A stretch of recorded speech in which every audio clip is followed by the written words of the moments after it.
সর্বপ্রথমে মহান ঈশ্বরকে ধন্যবাদ দিই এবং সকলকে আরেকটিবার প্রভু যীশু খ্রিস্টের নামেতে শুভেচ্ছা জানাই। সকলকে জয় যীশু।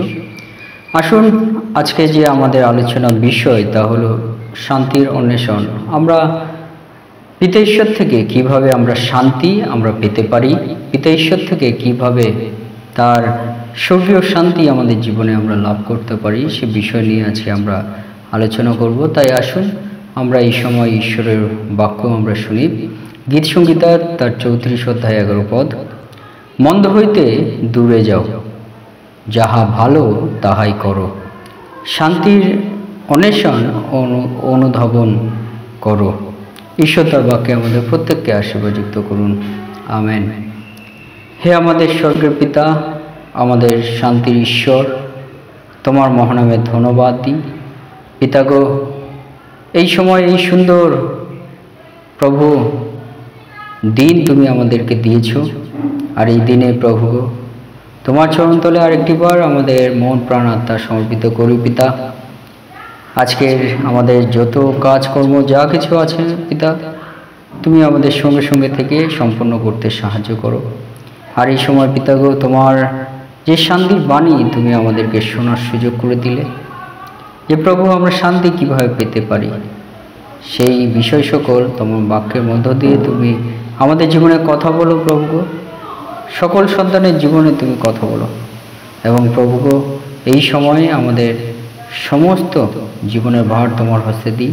তোমার পবিত্র আত্মা দ্বারা পরিচালনা করো, সঙ্গে সঙ্গে থাকো। এই প্রার্থনা একমাত্র প্রভু যীশু খ্রিস্ট নামে চাই, আমেন। জয় যীশু, জয় যীশু।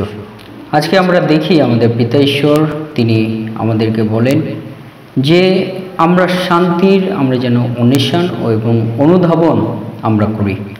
আমরা শান্তির অন্বেষণ এবং অনুধাবন আমরা কিভাবে আমরা করব। পিতা ঈশ্বর তিনি আমাদেরকে প্রথমে বলেন যে মন্দ হইতে দূরে যাও, অর্থাৎ মন্দ যে কার্যগুলো থাকে বিভিন্ন পর্যায়ে বিভিন্নভাবে মন্দ কার্য থাকতে পারে।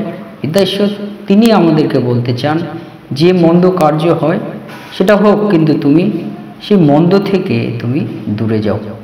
যখন তুমি মন্দ থেকে দূরে যাবে এবং যাহা ভালো তাহাই করো, যে ভালো কার্যগুলো আছে সেই কার্যের মধ্যে তুমি যুক্ত হও, অর্থাৎ সমস্ত মন্দতা থেকে তুমি দূরে যাও, সমস্ত মন্দতাকে তুমি অ্যাভয়েড করো। পিতা ঈশ্বর তিনি আমাদের বলেন। এবং অনেক ভালো কার্য আছে, যেমন অনেক মন্দ কার্য থাকে তেমন অনেক ভালো কার্যও থাকে। তা পিতা ঈশ্বর তিনি বলছেন যে সমস্ত মন্দ কার্য থেকে নিজেকে স্কিপ করো, নিজেকে দূরে সরিয়ে রাখো, নিজেকে সেই মন্দ কার্য হইতে তুমি অ্যাভয়েড করো এবং যত যত ভালো কার্য আছে সেই সমস্ত ভালো কার্য যা আছে তার মধ্যে যে কোনো একটি তুমি করো। পিতা ঈশ্বর তিনি তাই বলেন যে যাহা তোমার ভালো সেই তাহাই আমরা যেন আমরা করি, ভালো কার্যগুলো। এবং সেই মধ্য দিয়ে বলছে আমরা পিতা ঈশ্বরের শান্তির আমরা অন্বেষণ আমরা করতে পারবো এবং তা অনুধাবন করব। অনুধাবন বলতে সেই পিতা ঈশ্বরের সেই শান্তির অন্বেষণটাকে যাতে আমরা ধরে রাখতে পারি, সেই শান্তির পিছু পিছু আমরা যাতে এগিয়ে চলতে পারি। যেমন পিতা ঈশ্বর আমাদের প্রভু যীশু তিনি যখন 14 অধ্যায় 27 পদে বলেন যে শান্তি আমি তোমাদের কাছে রাখিয়া যাইতেছি, জগৎ যে রূপ সেই রূপ নয়, জগৎ যে শান্তি সেই রূপ নয়, কিন্তু কোন শান্তি? ঐশ্বরিক শান্তি, প্রভু যীশুর শান্তি। প্রভু যীশুর শান্তি, যে শান্তি তিনি আমাদেরকে তিনি দান করেছেন যেন আমরা ঈশ্বরের শান্তি আমরা আমাদের জীবনে লাভ করতে পারি। এবং সেই মধ্য দিয়ে বলছে আমরা শান্তির অন্বেষণ আমরা করতে পারি। কিন্তু আজকে 4টি বিষয় নিয়ে আজকে আমরা আলোচনা করব যে শান্তির অন্বেষণ করতে গেলে আমাদেরকে কি করতে হবে। প্রথম যে বিষয়, যে আমরা সৎ আচরণ, আমরা যদি আমাদের আচরণ যদি সৎ হয় তাহলে আমরা শান্তির অন্বেষণ আমরা করতে পারি। পিতা ঈশ্বরের যে শান্তি সেই অন্বেষণ আমরা লাভ করতে পারি। যেমন গীত সংহিতার 37 অধ্যায় 27 পদে বলে যে তুমি মন্দ হইতে দূরে যাও, সদাচরণ করো, চিরকাল বাস করিবে, আমেন। পিতা ঈশ্বর তিনি আমাদেরকে বলেন যে আমরা যদি সৎ আচরণ করি আমরা শান্তি পাই। কেমন? যে তুমি মন্দ হইতে দূরে যাও এবং সৎ আচরণ করো, যত যত সৎ কার্যগুলো আছে সেই কার্য করো এবং চিরকাল বাস করিবে। চিরকাল বাস করা বলতে পিতা ঈশ্বরের সেই অনন্তকালীন শান্তি। চিরকাল বাস করা মানে পিতা ঈশ্বরের সেই অনন্তকালীন শান্তি। সেই শান্তি আমরা পিতা ঈশ্বর থেকে আমরা লাভ করি। যখন আমরা কোনো মন্দ কার্য করি তখন আমাদের মধ্যে চিন্তা কাজ করে, টেনশন আমাদের কাজ করে। আমরা ভাবি যে এরপরে কী ঘটতে চলেছে। যদি আমরা মন্দ কার্যের সঙ্গে আমরা যুক্ত থাকি তখন আমাদের মধ্যে সবসময় চিন্তা এইগুলো কার্য করতে থাকে এবং সেই মধ্য দিয়ে আমাদের কার্যগুলো মন্দ কার্যের মধ্যে দিয়ে চলে এবং ঈশ্বরের শান্তি আমাদের জীবনে বাস করে না। কিন্তু যখন আমরা ভালো কার্যের মধ্যে দিয়ে সৎ কার্যের মধ্যে দিয়ে আমরা চলার চেষ্টা করব তখন বলছে পিতা ঈশ্বর বলছে যে চিরকাল বাস করবে, অর্থাৎ পিতা ঈশ্বরের সেই শান্তি তোমার মধ্যে থাকবে। হালেলুয়া। আর যখন ঈশ্বরের শান্তি আমাদের মধ্যে থাকে তখন ঈশ্বরের শান্তির অন্বেষণে আমরা এগিয়ে চলি। 2 নম্বর বিষয় যে ঈশ্বর শান্তির অন্বেষণ আমরা কিভাবে পেতে পারি, যে ঈশ্বরকে ভয়ের মাধ্যমে আমরা শান্তি পেতে পারি। আমাদের মনে রাখতে হবে মনুষ্য ভয় আমরা অনেক সময় পেয়ে থাকি, কিন্তু সেই মনুষ্য ভয় থেকে ঊর্ধ্বে আমাদেরকে ঈশ্বরের ভয় রাখতে হবে। মনুষ্য ভয় আমাদের জীবন থেকে সরিয়ে রাখতে হবে। যখন আমরা ঈশ্বরকে আমরা অনুসরণ করি তখন মনুষ্য ভয় আমাদের জীবনে কার্য করবে না। তাই আমাদেরকে মনে রাখতে হবে যে আমরা যদি ভয় একজনকে করি তিনি হলেন ঈশ্বর, তাকে যেন আমরা ভয় করি এবং ঈশ্বরকে ভয়ের মাধ্যমে আমরা ঈশ্বরের শান্তি আমরা অন্বেষণ আমরা করতে পারি। যেমন লেখা আছে হিতোপদেশ 3:7 আপনার দৃষ্টিতে জ্ঞানবান হইও না, সদাপ্রভুকে ভয় করো, মন্দ হইতে দূরে যাও। আমেন। পিতা ঈশ্বর তিনি আমাদেরকে বলছেন তোমার দৃষ্টিতে জ্ঞানবান হইও না। আমরা নিজের দৃষ্টিতে আমরা নিজেদেরকে যদি মনে করি যে আমরা জ্ঞানবান, আমরা সমস্ত কিছু জানি এবং আমাদের আর কোনো ভয়ের বিষয় নেই, কারণ আমরা নিজেরাই নিজেদের নির্ভরতা, নিজেদের মধ্যে যে অহংকার, এই বিষয়গুলো যখন কার্য করে তখন আমাদের মধ্যে মনুষ্য ভয় ঈশ্বর ভয় কোনো কিছুই আমাদের থাকে না। তখন আমরা কি করি যে আমরা আমাদের জীবনে ঈশ্বরের শান্তি বাস করে না। কিন্তু পিতা ঈশ্বর তিনি বলেন যে আমরা যদি ঈশ্বরকে ভয় আমরা করি তাহলে ঈশ্বরের শান্তি পাবো। যেমন লেখা আছে তোমার দৃষ্টিতে জ্ঞানবান হয় না, সদাপ্রভুকে ভয় করো। অর্থাৎ আমাদের দৃষ্টিতে আমাদের চিন্তাভাবনাতে আমরা যেন সদাপ্রভুকে ভয় করা মানে সদাপ্রভুর উপর আমাদের সমস্ত চিন্তাগুলো রাখা। পিতা ঈশ্বরের কাছে প্রার্থনার মধ্য দিয়ে আমাদের জীবনের চিন্তাগুলো আমরা রাখি। সেই মধ্য দিয়ে আমরা পেতে পারি যে পিতা ঈশ্বর কাছে প্রার্থনার মধ্য দিয়ে আমরা বলি যে পিতা ঈশ্বর আমাদের আগামী কার্যগুলো কেমন হবে, আমাদের আগামী চলার পথগুলো কেমন হবে, তুমি আমাদেরকে বুঝতে সাহায্য করো। তখন পিতা ঈশ্বর তিনি পবিত্র আত্মার মধ্য দিয়ে আমাদেরকে সমস্ত কিছু বুঝতে সাহায্য করেন। আর সেই মধ্য দিয়ে আমরা কি ঈশ্বরের শান্তি আমাদের জীবনে লাভ করতে পারি। কীভাবে আমরা জীবন পথে আমরা চলব, তাই ঈশ্বরকে ভয়ের মাধ্যমে কিন্তু আমরা শান্তি পাব। যেমন লেখা আছে যে হিতোপদেশ 3:7 আপনার দৃষ্টিতে জ্ঞানবান হয় না, সদাপ্রভুকে ভয় করো এবং মন্দ হইতে দূরে যাও। আমেন। অর্থাৎ সদাপ্রভুকে আমরা যদি ভয় করি ঈশ্বরের শান্তি আমরা পেতে পারি আমাদের জীবনে। 3 নম্বর বিষয়ে আমরা যতটা সম্ভব আমরা যতটা পারি মনুষ্যর সহিত ঈশ্বরের সৃষ্টি প্রত্যেক মনুষ্য, ঈশ্বরের সৃষ্টি প্রত্যেক মানব জাতি যদি ঈশ্বর বিষয় আমরা চিন্তা করি তাহলে আমরা জানতে পারবো যে প্রত্যেক মনুষ্যই আক্ষরিক অর্থে ঈশ্বরের সন্তান। তাই আমরা যতটা পারি মনুষ্যদের সহিত আমরা বন্ধুত্বপূর্ণ আমরা সম্পর্ক আমরা রাখি, সে মধ্য দিয়ে ঈশ্বরের শান্তি আমাদের জীবনে বাস করে।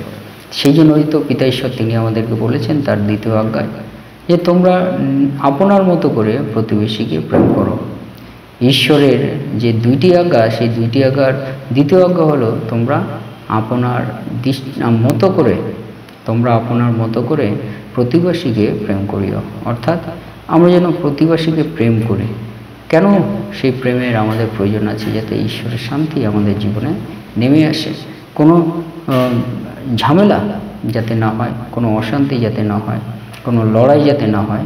যখন লড়াই থাকবে না তখন শান্তি থাকে, যখন অশান্তি থাকে না তখন শান্তি থাকে, যখন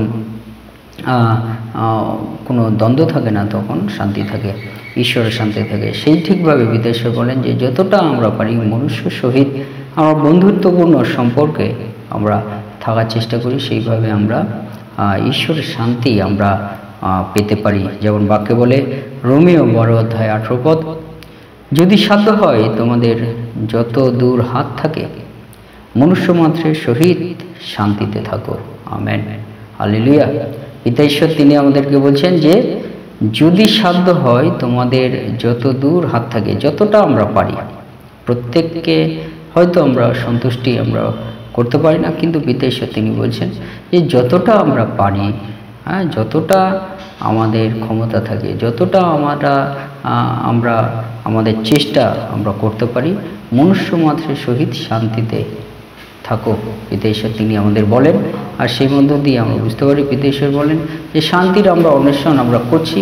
সেই শান্তির অন্বেষণ আমরা কীভাবে আমরা পেতে পারি? ঈশ্বরের শান্তির অন্বেষণ যে আমরা মনুষ্যদের সহিত যেন আমরা বন্ধুত্বপূর্ণভাবে আমরা শান্তিতে আমরা থাকার চেষ্টা করি, আর সেই মধ্য দিয়ে ঈশ্বরের শান্তি আমাদের জীবনে বাস করে। শেষে বলতে চাই যে শান্তির অনুধাবন যদি আমরা করি, ঈশ্বরের শান্তির অনুধাবন যদি আমরা করি, তাহলে আমরা কি আমরা লাভ করতে পারি? পিতা ঈশ্বর তিনি বলেন যে যদি আমরা শান্তির অনুধাবন আমরা করি তাহলে ঈশ্বরের দর্শন আমরা পাবো।